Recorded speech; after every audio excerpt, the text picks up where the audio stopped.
Channel dreams comes true. और आज का हमारा न्यू टॉपिक है नर्वस सिस्टम। आज हम नर्वस सिस्टम में बस उसका इंट्रोडक्शन देखेंगे, फिर वन बाय वन एक एक टॉपिक कवर करेंगे। सो बिना टाइम वेस्ट करें हम अपना आज का वीडियो स्टार्ट करते हैं। सो फर्स्टली हम नर्वस सिस्टम में देखते हैं न्यूरोलॉजी किसे कहते हैं। Study of physiology, morphology and pathology of nervous system. अब यहाँ पे 3 टर्म आ गए। पहला physiology, second morphology and pathology of nervous system. Physiology क्या होता है? फंक्शन, मतलब जो नर्वस सिस्टम के फंक्शन होते हैं। मॉर्फोलॉजी हो गई स्ट्रक्चर से रिलेटेड, और पैथोलॉजी जो भी उसमें पैथोजेंस वगैरह इन्फेक्टेड करते हैं नर्वस सिस्टम को, तो उन सब की स्टडी को हम क्या कहते हैं? Neurology. Study of physiology, morphology and pathology of nervous system is called neurology. अब सेकेंड है इसमें न्यूरोफिजियोलॉजी, मतलब न्यूरॉन्स के जो फंक्शन है। Study of working of nervous system is neurophysiology, मतलब जो नर्वस सिस्टम है वो कैसे वर्क कर रहा है उसे न्यूरोफिजियोलॉजी कहते हैं। ठीक है, और स्टडी ऑफ उसके स्ट्रक्चर, उसके फंक्शन, उसके पैथोलॉजी की स्टडी को नर्वस सिस्टम की न्यूरोलॉजी, और नर्वस सिस्टम कैसे वर्क कर रहा है उसे न्यूरोफिजियोलॉजी। ठीक है, अब 3 जर्म लेयर होती हैं, एक्टोडर्मल, एंडोडर्मल एंड मेसोडर्मल। लेकिन अगर हम कॉम्पिटिटिव एग्जाम की बात करें तो उसमें क्वेश्चन पूछा जाता है कि नर्वस सिस्टम कौन से जर्म लेयर से ऑरिजिन है, तो nervous system is ectodermal in origin. Ectodermal क्या? Germ layer. जो एम्ब्रियो फॉर्म होता है तब 3 जर्म लेयर होती है ना, एक्टोडर्मा, एंडो, मेसो। तो nervous system is ectodermal in origin.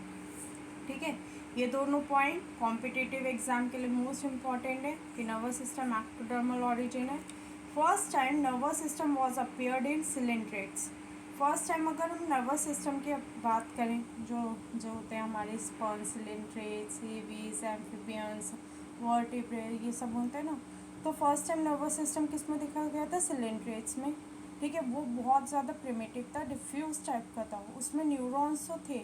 ठीक है, न्यूरॉन्स क्या कहते हैं? Structure and functional unit of nervous system is neurons. But उसमें नर्व एंडिंग्स नहीं थी, नर्व्स नहीं थी। ठीक है, क्रेनियल नर्व, स्पाइनल नर्व्स ये होते ना, ये नहीं थी, लेकिन उसमें न्यूरॉन्स है। तो first time nervous system was appeared in coelenterates. It is most primitive and called diffuse type. बहुत ज़्यादा प्रिमिटिव था, डिफ्यूज टाइप का था।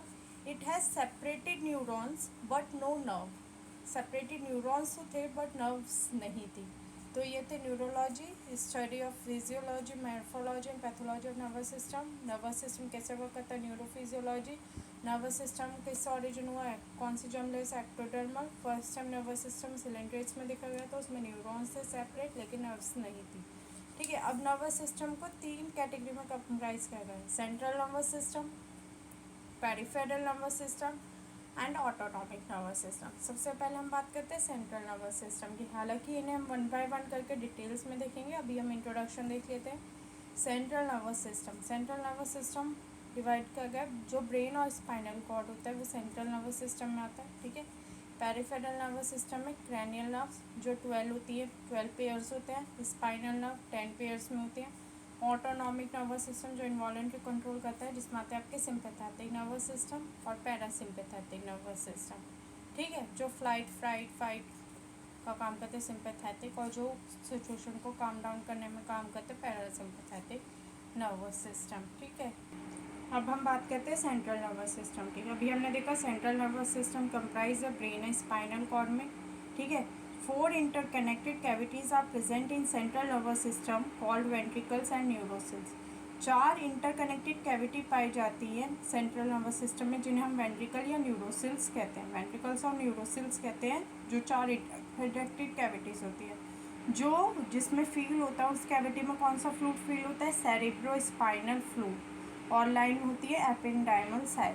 ठीक है, 4 interconnected cavities are present in central nervous system called ventricles and neurocoels which remain filled with cerebrospinal fluid and internally line by ependymal cell. ठीक है, central nervous system में 4 कैविटीज पाई जाती है जो इंटरकनेक्टेड होती है एक दूसरे से, उन्हें न्यूरोसिल्स और वेंट्रिकल्स कहते हैं। उन कैविटीज़ के अंदर फ्लूइड्स प्रेजेंट होता है, उस फ्लूइड को हम कहते हैं सेरेब्रोस्पाइनल फ्लूइड, और वो लाइन बाय होता है एपेंडाइमल सेल से। CNS is made up of grey and white matter. अब हम सब जानते हैं CNS किससे मिलकर बना होता है? ग्रे मैटर से और वाइट मैटर। अब देखते हैं ग्रे मैटर में क्या क्या होता है, वाइट मैटर में। Grey matter consist of cell body, dendrites and non myelinated nerve fibres. जो ग्रे मैटर होता है उसमें सेल बॉडीज़ होती है, डेंड्राइट्स होते हैं और नॉन माइलिनेटेड नर्व फाइबर्स होते हैं। लेकिन अगर हम वाइट मैटर की बात करें उसमें मेडुलेटेड नर्व फाइबर्स और माइलिनेटेड नर्व फाइबर्स, मतलब जो माइलिन शीट्स वगैरह होते हैं वो वाइट मैटर, और जो नॉन माइलिनेटेड नर्व फाइबर्स होते हैं वो ग्रे मैटर, लेकिन उसमें सेल बॉडी और डेंड्राइट्स होती है। ठीक है। CNS remains surrounded by three protective membrane called meninges.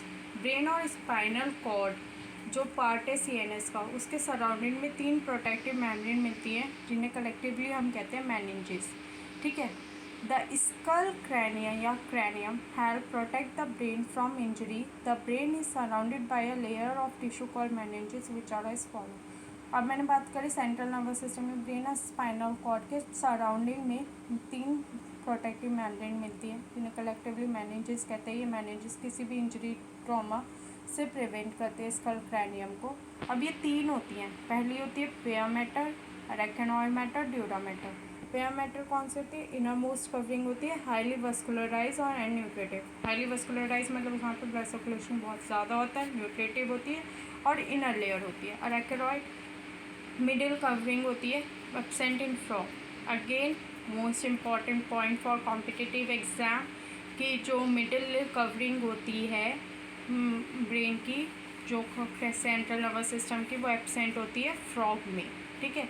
और ये मेड अप ऑफ रेटिकुलर सीटी। सीटी क्या है? Connective tissue. ठीक है। ये किससे मिलकर बनी होती है? रेटिकुलर कनेक्टिव टिश्यू की।